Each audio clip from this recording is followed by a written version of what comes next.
creator of the first IQ test, Arthur S. Otis. The easiest explanation was that the Earth was fixed in the ether and that everything else in the universe moved with respect to the Earth and the ether. Such an idea was not considered seriously. It could have detected speeds as low as 2 miles a second instead of the known 20 miles per second that the Earth, as in its orbital revolution around the moon or around the sun, it detected it. What's the conclusion from the Michelson-Morley experiment? The implication is the Earth is not moving. Professor of Physics Richard Wolfson, the teaching company, Middlebury College. And here's Michelson himself explaining what his experiment proved. This conclusion directly contradicts the explanation, which presupposes that the Earth moves. There was just one alternative. The Earth's true velocity through space might happen to have been nil. And then here's Einstein. To the question whether or not the motion of the Earth in space can be made precipitable and in terrestrial experiments, we have already remarked that all attempts of this nature led to a negative result. Before the theory of relativity was put forward, it was difficult to come reconciled to this negative result. Really, Einstein. So basically what he's telling you is that he knew that the science said that Earth was motionless. So he was having a struggle in his own mind that should he present this the theory of relativity saying that the Earth is moving when all the science says that it's not moving? And I guess he did. He said right there, he admits that he kind of struggled with that thought.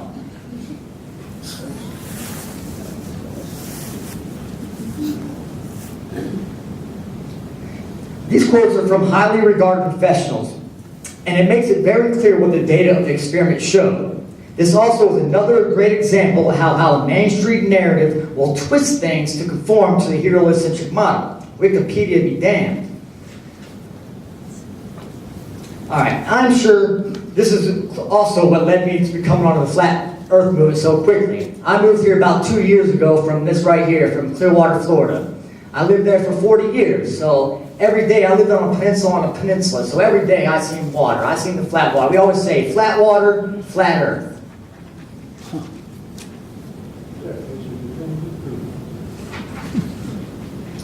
Alright, I had just bought a JVC camcorder this was about a decade ago, when they were the first to come out to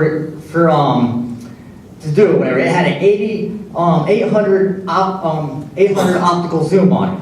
It was pretty good. It wasn't HD, so it didn't work, but I remember going many trips to the Bahamas, Virgin Islands. I would go out on the deck of the cruise ship before it would, they would say like we're 50 miles from port, and I would go on the deck of the cruise ship and zoom in on it.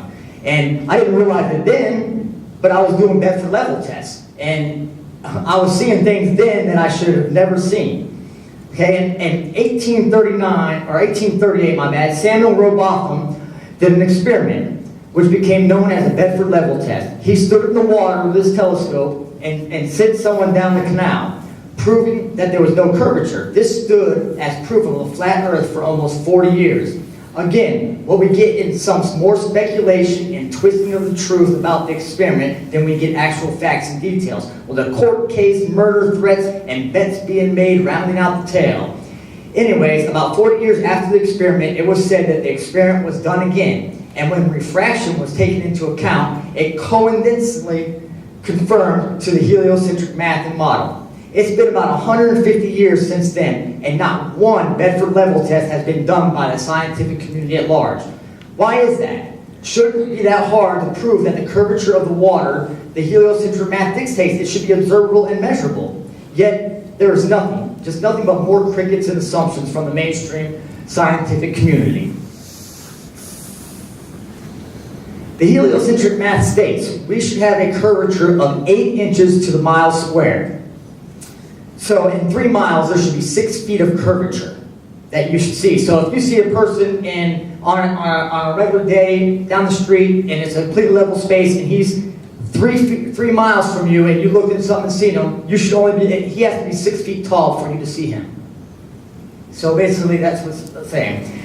Okay, we can get on the subject of refraction, but there's no cure-all for refraction, no matter what Mick Westell states about Metabunk. He tries to make the Earth 1/6 bigger by adding the term 7/6R to his equations.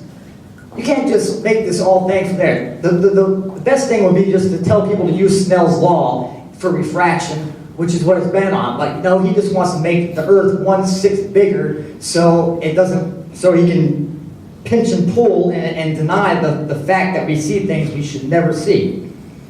But that's neither here nor here, because we are seeing things that should be entirely behind the curvature. People will state, well, you see the bottom has disappeared from the boat or skyline, or that it had shrunk, completely ignoring the laws of physics and perspective. I mean, the laws of the visibility state that things will get smaller the farther you get from them. Yet they want to blame it on curvature. It's not going behind curvature, it's just getting smaller because of perspective. Here's a photo of the Chicago skyline from 50 miles away.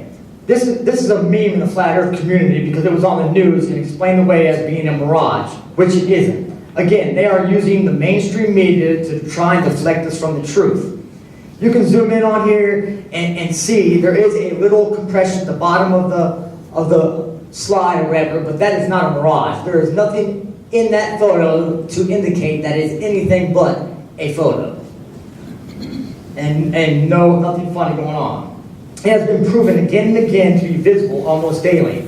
While not mirage-free and clear like this day was, but you can see it regardless. There are videos and tests from people all around the world, not just Chicago. It's a wonder we can find our own butts when the claims of mirages are all placed. I mean, oh, there it is. Oh, that's a mirage. Oh, there it is. Oh, that's refraction. Oh, well, where is the real thing at? If every picture Flat Earth uses for proof is a mirage, I don't see how we can take pictures of anything. It's just ridiculous. All right, University of Kansas did a study and found that Kansas was flat as a pancake. Oh, my bad, I forgot about him. Dr. John D., South Coast Sightings. I recommend his videos. There's no music. He actually types everything he wants, so he wants you to read it. There's no music in it, but he does the most detailed, scientific, Bedford-level experiments you can find on the internet. He just started up. Yeah, you see, he's only got like 560 subscribers. He's so good that Mick West, who is like the biggest proponent against Flat Earth and everything of Metabunk, he actually just contacted him 3 days ago and is going on him, and he only has 500. So that's how good his work is. He's got the big dogs on him. All right. Here you go. Science, several states led by Florida are flatter than a pancake. Well, if all these states are being proven flatter than a pancake, what shape does that make the Earth? It clearly can't get a ball if all these states are being proved flatter than a pancake.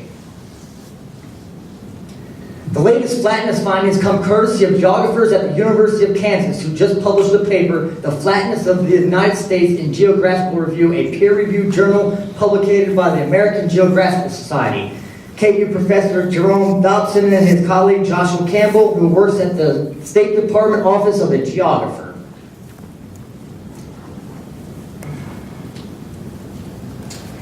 Here's a $19 million science project at the University of Louisiana Center for River Studies.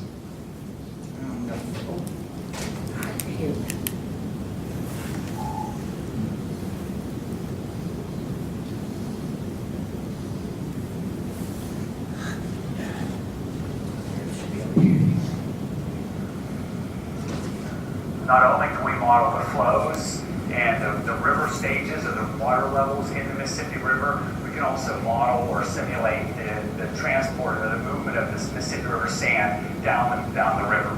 And we can do all of that in roughly 1 hour. All right, basically what he's saying is they built this huge model to model the erosion in the Mississippi Delta area. I think I want to say 2,000 square miles. It's a really long place, but the actual model itself takes up 2 basketball fields. And if you notice on it, it is flat as all can be. There is not one bit of curvature. If the Earth is curving and curved, there should be 26,600 feet of curvature. Yes, that is over 4 miles of curvature. But yet when they make this $19 million model to model the erosion, it's flat. It's flat as a pancake, as they say. Why is that? I mean, did they just waste $19 million? I don't know.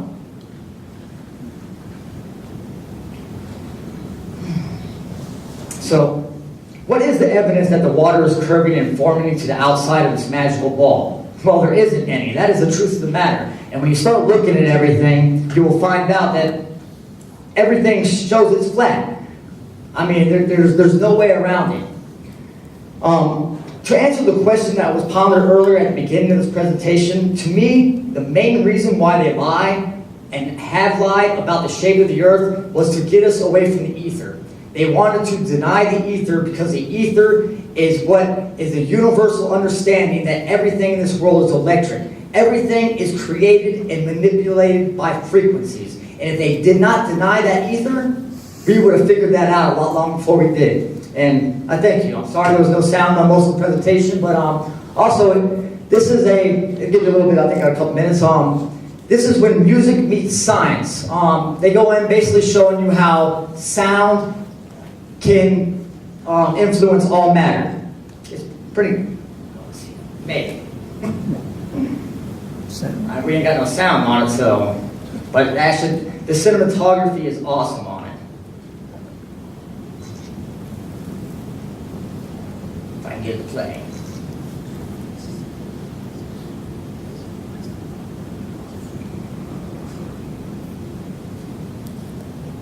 See, now it's way up there. Oh, I can't follow.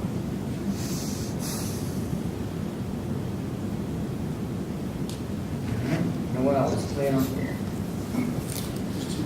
There it goes.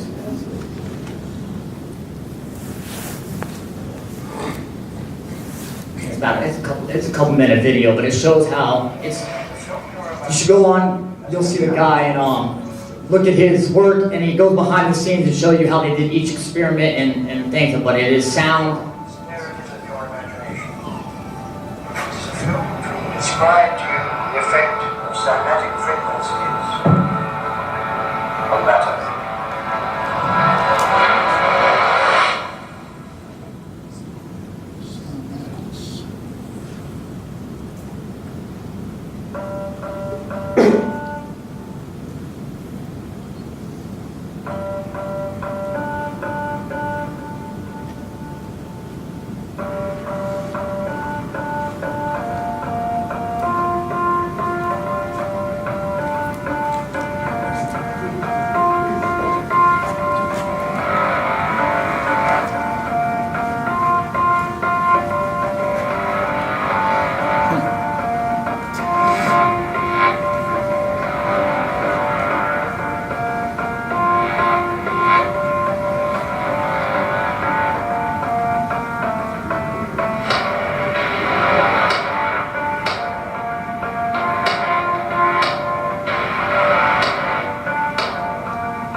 Albuquerque.